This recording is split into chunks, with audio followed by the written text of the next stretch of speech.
when I tell people that the world has changed, I remember the last time I started telling people about what is happening in the world,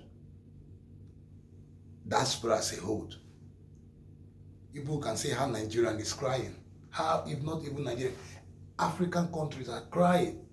Though African countries have been crying a long time ago, their own cry has few 20 drum and is still feeling and going and feeling for Africans. Then talk less of diaspora. At this time, there was a time diaspora was enjoying, every global system was settling. Everything was going well. Everything was going well. Then even if you are coming to the toll gate, or you are going to the border gate, you step there, they see you, they will even help you, take you in. Yeah, there was a time like that. That even if immigration will help you and take you in and take you into their country, yeah, because they need people at that time, because there was so much work. There is always certain time like that when everything is being regulated, when they have fight the crisis, because now the global crisis is shaking them, inflation, everything. So they are trying to steady it. They're trying to steady it.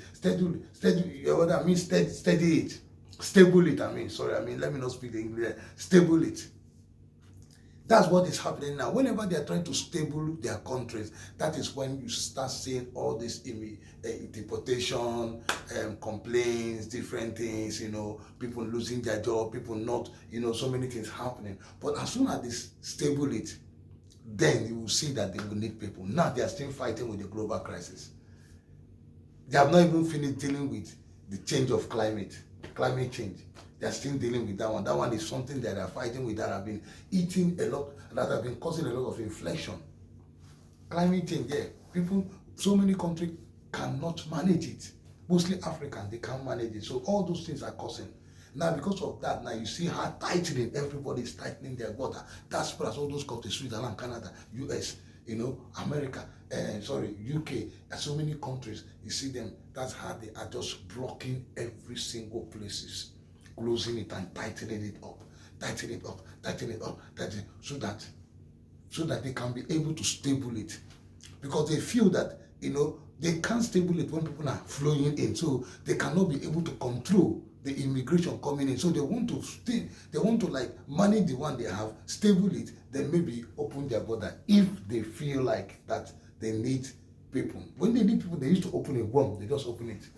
Because they don't open it, it will not be stable. That is when they want to stable it too. There's a time that they want to stable the economy using the immigrant. So they open their border. That time you see, visa will be so easy to get. If you enter the country at that time, you are very lucky. You see, things will be working. It's always like that. But this time it is tough. And these are the most written because of what Trump has done. It has caused problem between them and Canada. That even the American citizens entering the country are being questioned. Canadian citizens entering their country are being questioned. Just look at the way that an American citizen has been, or American citizen, that is also a Canadian citizen, was, has been questioned. Who are you? Where are you coming from? Who are you? Why are you in the country? Show us this. We need to identify you. A lawyer of a country. There have been 10 years in that. That's how when the government pronounce things, it becomes a problem. Because they come, when they pronounce, they start troubling the police. You see every time you be calling the police. What are you doing? Immigration? What are you doing? Why is the thing is not falling? What is happening? They are the one that is getting all the heat. And that is why when they come to you in border control, you see them troubling. No, because the kind of heat coming from the government to them is strong. It's not their fault. It is the heat that is coming. Telling them, listen, you need to reduce this, you need to reduce it, you need to reduce it, you need to reduce, yeah. Mostly when they want to get into the next tenure. Like Trump now, want to rule again. So what do you think? He also want to do well now. If not for the African credit, they don't know how to do well in their first tenure. They don't know that first tenure is a time that you rule the country very, very well. But it's good to rule the country to the end. But some people at least make the country better, make everything better, make things better. If you want to rule again, you need to show the people for the first 4 years you're going to stay. You need to let them see how wonderful and how beautiful the country can become. But look at what is happening, troubling, that an American citizen being troubled by American and a Canadian citizen being troubled. These are the troubles that are going on, that both of them cannot cross their border. If you cross, you are in trouble. Not only that, different people from because of that. Yeah, so many things are happening. I need us to watch and see. Let it know that I don't like taking video for too long, but I want us to see what is happening to an American and a Canadian US citizen. What happened? How the borders control, the immigration handle this guy and the wife. Let us watch and see.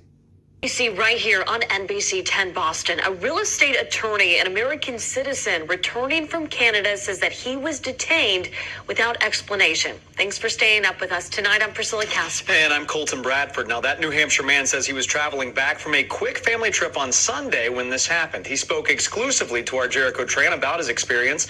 Jericho is joining us live right now with what he had to say. Jericho? Yeah, well, Bashir Attallah tells me that he has been a U.S. citizen for over 10 years. But on Sunday, he tells me he was not treated like a citizen at all when U.S. Customs and Border Patrol agents detained him and his wife for several hours with no explanation, all while Bashir was experiencing a medical emergency. Drove my car to Canada for the weekend, and on the way back I was treated like a criminal. An unwelcome return home for Bashir Attallah and his wife Jessica on Sunday when they say Customs and Border Patrol officers stopped them at the border between Vermont and Canada. He asked me, exit the vehicle right now, and he reached for his gun. I said, okay, I'm exiting the vehicle. Keep your gun at your waist. Just hours before, Attallah celebrated Palm Sunday with his family. Now he was being arrested. They handcuffed me. They twisted my arm. It was like a shock for me. A real estate attorney, Attallah says he's been an American citizen for over 10 years. He immediately started questioning why he was being detained. Even if he asks questions, they say we don't know, it's the government. Attallah started to feel sick and requested medical attention. This report filled out by an EMS team determined Attallah was experiencing high blood pressure and was at risk for a stroke.